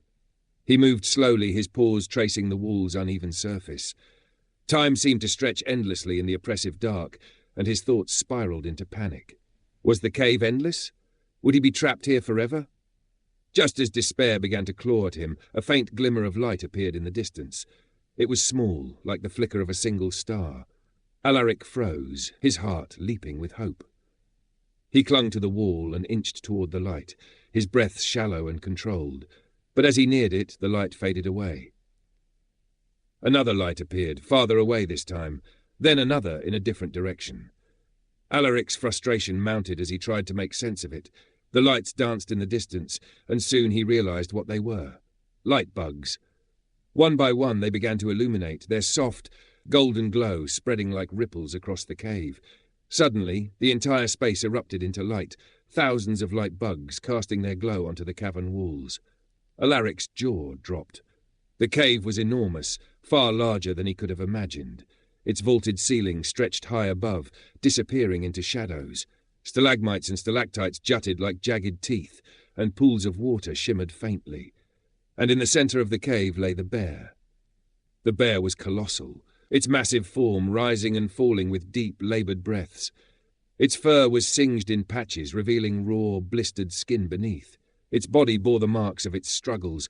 Burns and boils covered its flanks, and its presence radiated both power and suffering. Alaric's fur bristled as he froze in place. For a moment he thought the bear might already be dead, but then it stirred. Its great head lifted, and its eyes blinked open, glowing faintly in the light. The bear let out a ferocious roar, the sound reverberating off the cave walls and sending Alaric cringing in fear. But the bear did not rise. It shifted slightly, groaning as though its body could no longer bear the effort. Alaric exhaled, a small, triumphant smile curling on his lips. "It's weak," he whispered to himself. "Defeated. The fire must have done it." The thought filled him with a strange sense of satisfaction. The bear was no longer a threat. His labourers wouldn't have to fear it, and when he returned to normal, he could spin the story to his advantage. As Alaric quietly celebrated, the light bugs began to shift again. Their glow highlighted an exit on the far side of the cave, its opening framed by jagged rocks. Alaric's heart leapt. Carefully he began to creep toward it, his movements slow and deliberate. He kept his gaze fixed on the bear, his ears straining for any sign of pursuit. The bear stirred again, letting out a low growl, but its eyes remained closed. Alaric's tiny paws carried him closer to the exit, step by cautious step. The light bugs seemed to guide him, their soft glow illuminating the path forward. Finally he reached the exit. Cool air brushed against his whiskers, and the first rays of moonlight greeted him as he emerged from the cave. He turned to glance back once more, ensuring the bear had not followed, before stepping fully into the forest. Ahead of him, the tower stood in full view, its dark spire piercing the sky. The journey through the forest had nearly broken him, but the end was finally within reach. Alaric squared his small shoulders and pressed on, the faint light of the tower guiding his path forward. Chapter 17. The Tower's Threshold. The air grew heavier as Alaric approached the outskirts of Malgath's tower. The forest here was unlike anything he had encountered before, its magic palpable and oppressive. The trees stretched unnaturally high, their twisted branches forming a canopy so dense that not even the faintest sliver of sunlight broke through. The ground beneath Alaric's small paws felt cold and lifeless, and the silence was deafening. He paused, staring ahead at the dark silhouette of the tower. Its spire reached high into the sky, shrouded in swirling clouds of magical energy. The sight sent a shiver through him, but he pressed on, his resolve bolstered by how far he had come. As Alaric stepped closer, the sky darkened further, and a sudden gust of wind ripped through the clearing. He crouched low, his tiny body buffeted by the force. Lightning cracked overhead, its jagged arcs flashing in unnatural hues of green and purple. A storm unlike any he had seen before erupted around him, its ferocity tearing at the very earth. The magical storm raged, each bolt of lightning striking with a deafening roar. Winds howled, sending debris flying through the air. The path to the tower became an impossible maze of obstacles, with fallen branches, uprooted trees, and jagged rocks scattered across the clearing. Alaric's heart raced. He could barely keep his footing, let alone find a way forward. "I didn't come this far to fail now," he muttered, his voice trembling but determined. Drawing on everything he had learned during his journey, Alaric began to navigate the storm. His small size, once a curse, now became an advantage as he darted between debris and ducked under roots for cover. He recalled the lessons of resourcefulness and survival, lessons learned through humiliation and trial, and used them to his advantage. When the wind threatened to sweep him away, he clung to the roots of a fallen tree. When lightning struck too close, he dove into a hollow log for shelter. Each step forward was a test of cunning and courage, and each success fueled his determination. But the storm was relentless. At one point, a particularly strong gust lifted him off his feet and sent him tumbling across the clearing. He landed hard, the sigil on his chest flaring with pain as though reminding him of the stakes. Gritting his teeth, he pushed himself up and pressed on. Finally, after what felt like an eternity, the storm began to wane. The winds died down, and the lightning grew less frequent. Alaric emerged from behind a cluster of rocks, his fur dishevelled and his tiny body trembling with exhaustion. Ahead of him, the tower stood untouched by the chaos, its immense silhouette framed by the remnants of the swirling storm. He approached the base of the tower, his breath shallow. The structure was more imposing up close, its dark stone walls covered in creeping vines that pulsed faintly with magical energy. The air around it shimmered with power, and Alaric felt a deep unease as he gazed upward. The entrance loomed before him, a massive wooden door carved with intricate runes that seemed to shift and writhe as he stared. Summoning the last of his courage, Alaric pushed against the door. It creaked open slowly, revealing an eerie, dimly lit entry hall. The room was vast and unsettling, its high ceilings lost in shadow. The air was thick with the scent of age and magic, and faint whispers seemed to echo from unseen corners. A single corridor stretched ahead, its walls lined with flickering torches that cast distorted shadows. Alaric stepped inside, the door closing behind him with a resounding thud. For the first time since entering the forest, he felt truly alone. The tower had welcomed him, but it was clear that whatever awaited within would be his greatest trial yet. Chapter 18. A Breakthrough. Alaric stepped cautiously into the enormous hall, his small form dwarfed by its cavernous size. The walls shimmered with mirrors of varying shapes and sizes, each reflecting fragmented versions of him.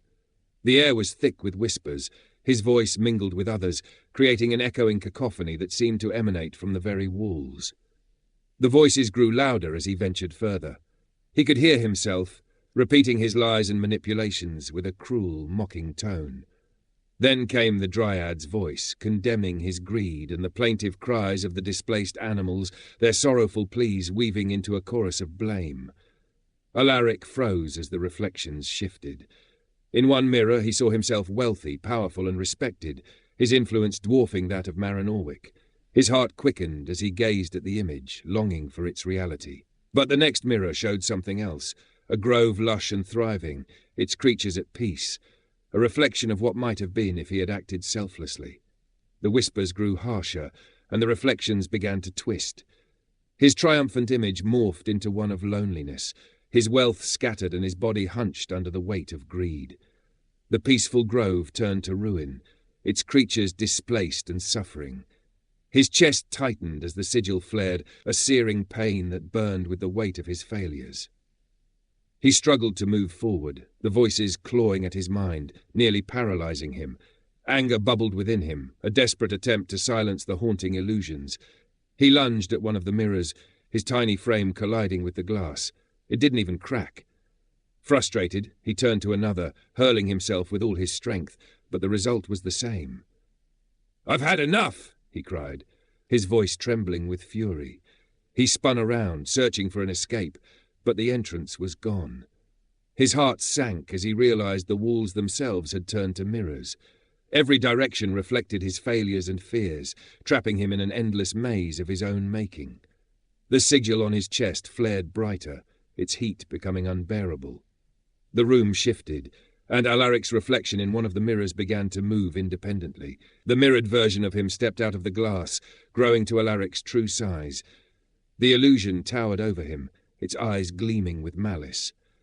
"You'll never be more than a pest," the illusion mocked, its voice dripping with venom. It raised a massive foot and stomped toward Alaric, sending tremors through the hall. Alaric darted away, narrowly avoiding the crushing blow. The illusion laughed cruelly, its attacks relentless. "Is this what you've become? A creature scurrying from its own shadow?" As the illusion pursued him, Alaric's eyes locked onto a suit of armor standing in the center of the hall. In its gauntleted hands, it held a long sword, the blade gleaming faintly in the fractured light. An idea sparked in his mind, a desperate plan to end this nightmare.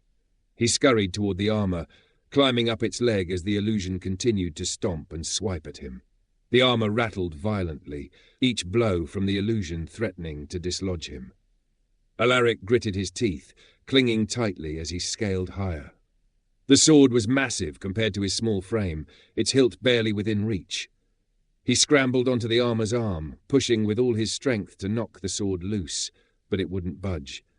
The illusion loomed behind him, its massive fist swinging toward him. With a desperate leap, Alaric flung himself backward, just as the illusion's punch connected. The force of the blow dislodged the sword, sending it clattering to the ground. The blade slid across the floor and struck one of the mirrors. The mirror shattered, the sound echoing like a thunderclap. In an instant, every mirror in the hall followed suit, splintering into shards that rained down like glass rain. The illusion froze, its mocking grin faltering before it too, fractured into nothingness. The whispers ceased. The oppressive atmosphere lifted, replaced by an eerie silence. Alaric collapsed onto the floor, his tiny body heaving with exhaustion. Shards of glass glimmered around him, catching the faint light that remained. As the chamber quieted, Alaric noticed something he hadn't seen before. A small iron-bound door, barely large enough for a mouse. It stood alone at the far end of the hall, its surface aged but unyielding. Gathering his strength, Alaric made his way toward the door. His paws trembled as he reached for the latch, his resolve hardening. The hall had tested him, forced him to confront his fears and failures, but he had endured. With a final push, he opened the door and stepped through, leaving the shattered hall behind. Chapter 19. The Chamber of Shifting Paths. The iron-bound door creaked open, revealing a dimly lit chamber unlike anything Alaric had encountered before. As he stepped inside, the ground beneath him shifted. The chamber seemed alive, its floor splitting and reforming into staircases, doorways and walls that constantly rearranged themselves. It was a maze, but one that defied logic and consistency. The glowing sigil on Alaric's chest flared, its heat pulsing in time with the movements of the labyrinth. The faint light from the sigil barely illuminated his immediate surroundings, and Alaric realized he would have to rely on more than sight to navigate this shifting, surreal space. The first steps of the maze were deceptively simple. A wide, well-lit path stretched before him, its smooth surface inviting. Alaric scurried forward eagerly, only for the path to end abruptly at a solid wall. He turned back, retracing his steps, but the route he had just taken dissolved into a swirling abyss. Frustration and fear bubbled within him. The chamber was toying with him, presenting safe but fruitless options while hiding the true way forward. "It's testing me," he realized, his whiskers twitching in thought. "The easy paths won't get me anywhere." He chose a different route, one that appeared treacherous. The ground was uneven, and the path led upward along a steep incline of crumbling stone. The sigil on his chest flared brighter with every step, its heat serving as a painful confirmation that he was making progress. The maze's next challenge came in the form of a narrow, rickety wooden bridge spanning an endless chasm. The bridge swayed with every gust of air, its planks creaking ominously. Alaric hesitated, his small form trembling as he gazed into the void below. "You've faced worse?" he muttered, trying to steel his nerves. He darted forward recklessly, his tiny paws pounding against the fragile wood. Halfway across, the bridge gave way with a deafening crack. Alaric yelped as he leapt backward, barely reaching the ledge before the bridge collapsed entirely. Panting, he stared at the remnants of the bridge. His impulsiveness had nearly cost him everything. "Patience," he thought bitterly, the word echoing in his mind. He scanned the chamber, searching for an alternative route, and spotted a thin, winding beam running parallel to where the bridge had been. This time, he moved slowly, carefully placing one paw in front of the other. The beam wobbled with every step, but Alaric maintained his balance, inching forward until he reached the other side. The maze continued to shift, its pathways growing more complex. Each choice tested his instincts, forcing him to distinguish between paths that seemed safe and those that demanded effort and sacrifice. The sigil on his chest burned fiercely whenever he chose correctly, guiding him despite the pain. Finally, the shifting walls slowed, their movements becoming sluggish before halting altogether. The chamber's chaotic energy dissipated, and the ground beneath Alaric's paws steadied. The maze receded, and the space transformed into a simple room, its walls smooth and unadorned. In the centre of the room was another small iron-bound door, sized perfectly for a mouse. Alaric approached it cautiously, his chest still burning from the sigil's relentless heat. As he reached for the latch, he paused, glancing back at the now still chamber.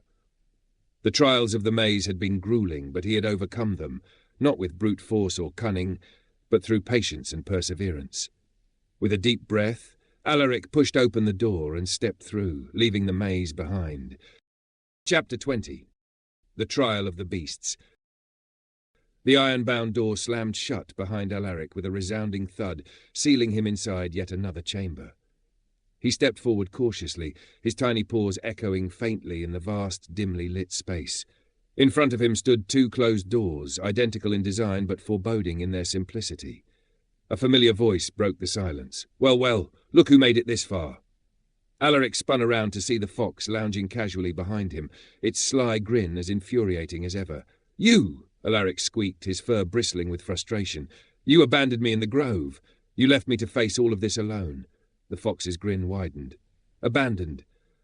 Oh no, my dear mouse, I simply relocated. I have my own survival to consider, you know. That bear," the fox shuddered theatrically, "it's not something I care to encounter again." Alaric narrowed his eyes. "What are you doing here now? To gloat, to mock me?" "Neither," the fox replied smoothly, padding closer. "I'm here to warn you. The bear is in this tower. Whatever you thought the fire did to it, it didn't weaken it. It only made the beast angrier." Alaric's heart sank. And Malgath intends for you to face it," the fox said, his tone almost casual. "Your final trial, a little game in the arena. Except, well, let's just say you wouldn't last a second. Mauled instantly. A gruesome end, I'd wager." The fox turned his attention to the two doors, his amber eyes gleaming mischievously. "Now here's the interesting bit. I happen to know which door leads to the arena, and which leads to Malgath's sanctum." Alaric's whiskers twitched. "You expect me to trust you?" "Trust, no," the fox said, circling the mouse. "But what choice do you have? One of these doors leads to certain death. The other, well, let's just say you're not quite ready for Malgath's sanctum, but it's your choice." Alaric bristled. "Tell me which is which." The fox tilted his head, feigning reluctance before finally relenting. "The door to the arena is on the left. The door to Malgath's sanctum is on the right." Alaric paused, his mind racing. The fox isn't trustworthy, he reminded himself.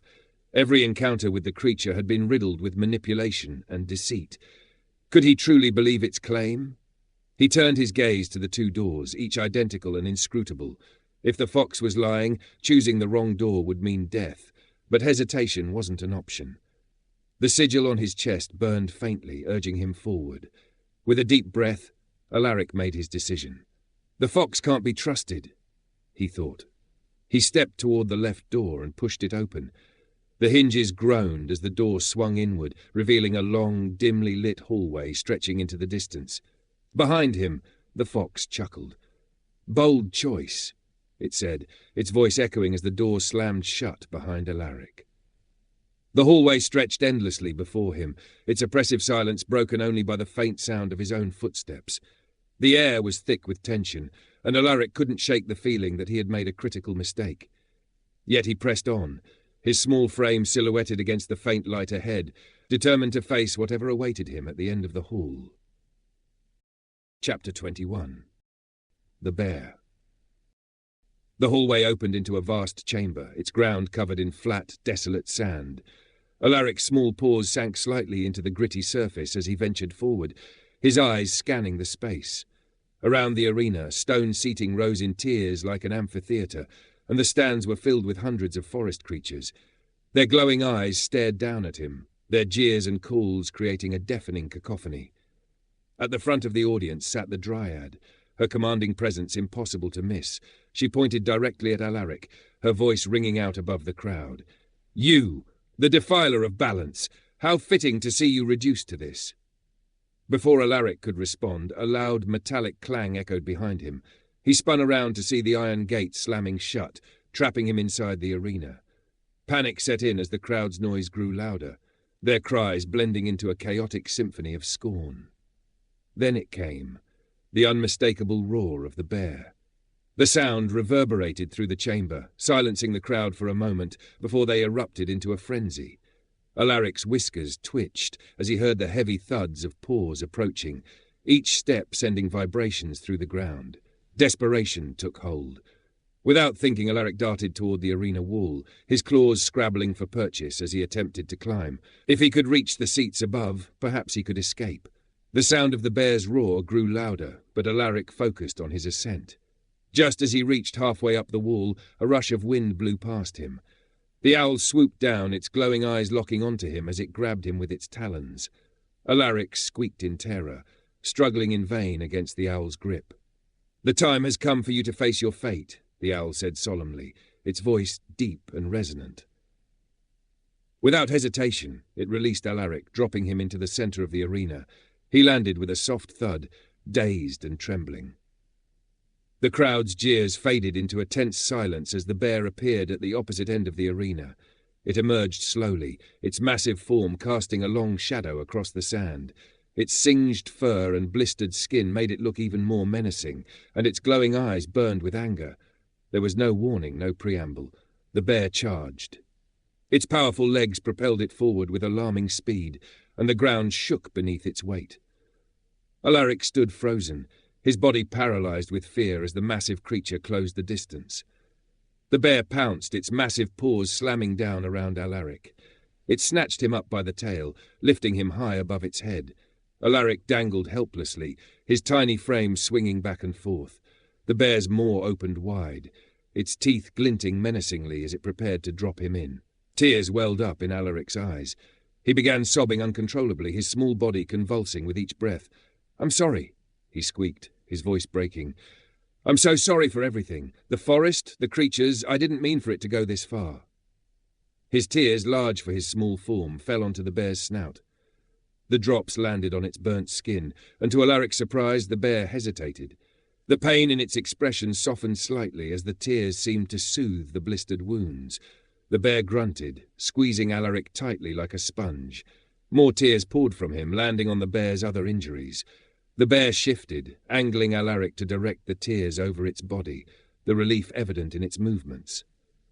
The crowd watched in stunned silence, their earlier jeers replaced by a quiet tension. When Alaric could cry no more, the bear released him. It dropped him unceremoniously onto the sand, where he lay limp and exhausted. The bear turned without a word and lumbered back toward the gate from which it had entered. The crowd began to disperse, their silence speaking volumes.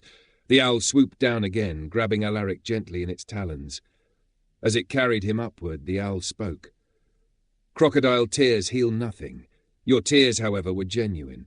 You've begun to understand the weight of your actions." Alaric, too tired to respond, simply hung in the owl's grip as it carried him away. The arena faded into the distance as the owl flew toward a large, ornate doorway at the far end of the chamber. "I'm taking you to Malgath's sanctum," the owl said, its voice heavy with meaning. "Your final trial awaits." Chapter 22. The Inner Sanctum. Alaric landed with a soft thud in the center of a grand chamber. His paws scrabbled against the polished stone floor as he stood, his eyes widening at the sheer scale of the room. Shelves lined the walls, stretching impossibly high, filled with ancient tomes, scrolls, and strange crystal balls that glowed faintly. Vials of unknown liquids shimmered in eerie colors, while strange, intricate devices ticked and whirred with quiet precision. The air hummed with latent magic, and the chamber seemed to pulse as though alive. High above, the owl perched on a pedestal, its glowing eyes fixed on him. Without warning, its form began to shift. Feathers melted into shadow, wings stretched and twisted, and the piercing gaze deepened into something more human yet otherworldly. Before Alaric stood Malgath, his dark robes flowing as if caught in an invisible wind. "You," Alaric whispered, his voice trembling. "You're the owl." Malgath smiled faintly, his sharp features illuminated by the soft glow of the chamber. "The owl, the fox, the bear," he said, his voice calm and measured. "All of them were me. Each a reflection of your trials, your failures, and your potential." Alaric's mind reeled. The beings he had feared, trusted, and despised were all facets of this one enigmatic figure. "Why?" he demanded, his small voice echoing in the vast chamber. "Why put me through all of this?" Malgath stepped closer, his presence commanding. "Because you needed to see yourself for what you truly are. Your destruction of the forest, your exploitation of its creatures and people, it all stems from the same flaw, your greed. And yet there is hope. He gestured, and a shimmering vision appeared in the air. It showed Maren Orwick, her auburn hair tied back as she worked alongside villagers, the forest thriving around her. Your rival thrives because she understood what you refused to see. Balance is not weakness, nor is compromise failure. She built where you destroyed. Malgath's words cut deeply, each one a truth Alaric had long avoided. He watched the vision of Maren, her success a painful contrast to his failures. You could have been her equal, Malgath continued, his tone sharp. Perhaps even her better. Instead, your greed has made you a shadow of what you might have been. With a wave of his hand, Malgath conjured 2 portals, each radiating a distinct aura. Your journey is at its end, he said, but your choice remains. The first portal glowed with golden light, wide and inviting. Through it, Alaric saw a vision of himself restored to human form, standing tall and triumphant. He saw wealth and power, the admiration of the villagers, and Maren Orwick defeated, her influence overshadowed by his own. But the vision darkened, revealing a hollow future. The forest lay in ruin, its creatures gone, and the sigil on his chest burned brighter than ever, a permanent reminder of his guilt. The second portal shimmered faintly, its edges flickering like dying embers. Through it he saw the forest as it was now, burnt, mutilated, and teeming with danger. There was no promise of immediate reward, only the chance to rebuild what he had broken. It was a path of toil and uncertainty, but it stirred something within him, a flicker of responsibility he couldn't ignore. Malgath's piercing gaze locked onto Alaric. "Choose carefully," he said. "Once you enter, you will return to your human form, but the sigil will remain. That curse was placed by the Dryad, and I hold no power over it." Alaric stood frozen, his mind racing. The golden path offered everything he had ever wanted, a chance to reclaim his status, his power, his pride. But its allure was tinged with doubt as he recalled the harm his ambition had caused. The other path, barren and uncertain, pulled at something deeper, a sense of accountability he had long suppressed. The sigil on his chest flared, its steady heat reminding him of the lives impacted by his decisions, the workers he had exploited, the creatures he had displaced, the balance he had disrupted. His instincts urged him to take the easy route, but a new voice within him whispered otherwise. With a trembling paw, Alaric stepped toward the harder path. The faint portal shimmered as he approached, its light flickering like a fragile flame. He paused for a moment, his breath steadying. "I can't be the man I was," he thought. "Not anymore." As he crossed the threshold, the sigil glowed steadily, no longer burning with pain but resonating with acceptance. The portal enveloped him, its light filling the chamber before fading into silence. Malgath watched as the portal closed, his sharp features softening into a subtle smile. "Perhaps there is hope for you yet," he murmured, turning back to the pedestal as the chamber grew quiet once more. Chapter 23. Home Again. Alaric blinked as the light of the portal faded, leaving him standing in the familiar woods. He flexed his fingers, no longer tiny paws, and touched his face to confirm. He was human again. His clothes were torn and tattered, his body weary from the trials, but he was himself once more. The forest around him no longer seemed endless or foreboding. The towering trees and dense underbrush now carried an air of calm, their whispers less menacing and more watchful. He could hear the distant sound of labourers working, the rhythmic thunk of axes against wood, and the murmur of voices carrying through the trees. Then the sigil on his chest flared, a sharp and sudden heat. Alaric winced, clutching at the mark, and began to follow the sound of the workers. "It's a warning," he realised. The forest still remembers. He emerged into a clearing where his labourers were hard at work. A massive tree crashed to the ground as others dragged ropes and prepared for another controlled burn. The workers looked haggard, their faces grimy and their movements sluggish. "Stop!" Alaric shouted, his voice echoing through the clearing. The workers froze, startled, their axes and tools pausing mid-swing. The sigil on Alaric's chest cooled immediately, the searing pain replaced by a faint, steady warmth. The labourers turned toward him, their expressions shifting from confusion to wild disbelief. "Alaric," one of them called out, "where have you been?" Another chimed in, "We thought you were dead." All at once, the group surged forward, shouting over one another. "Where's our pay? What do we do now? You left us here without orders."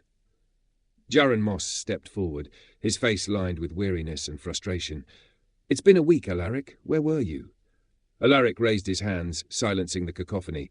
"I got lost in the forest," he said, his voice steady despite the turmoil in his chest. "I went deep, deeper than any of us have ever gone, and what I found, it wasn't what I expected." The labourers exchanged glances, sceptical but intrigued. "There is nothing here worth taking," Alaric continued, his words deliberate. "The forest isn't just trees to cut or land to burn. It's alive, and we've done enough damage." The workers stared at him, their expressions ranging from disbelief to irritation. "What about our wages?" someone demanded. Alaric nodded. "You'll get your pay," he promised. "But we're leaving this forest. Pack up your tools. We'll find other work that respects the balance I've learned." The labourers hesitated, murmuring among themselves, but Alaric's tone left no room for argument. Slowly they began to gather their equipment, extinguishing the fires and rolling up ropes. Before leaving, Alaric knelt beside the stump of a felled tree. From his pocket he pulled a small sapling, one of the few remnants left by the forest's magic. He planted it in the soil, pressing the earth firmly around its base. The sigil on his chest glowed faintly, its heat soothing this time, as though acknowledging his gesture. He whispered a single word as he rested his hand on the sapling's fragile stem. "Balance." The labourers watched him in confusion, unsure of what to make of this new Alaric, but something about his quiet conviction, the weight of his voice, silenced their questions. As he stood and turned to leave, the forest seemed to sigh. A gentle breeze rustling through the trees, carrying with it the faintest hint of approval.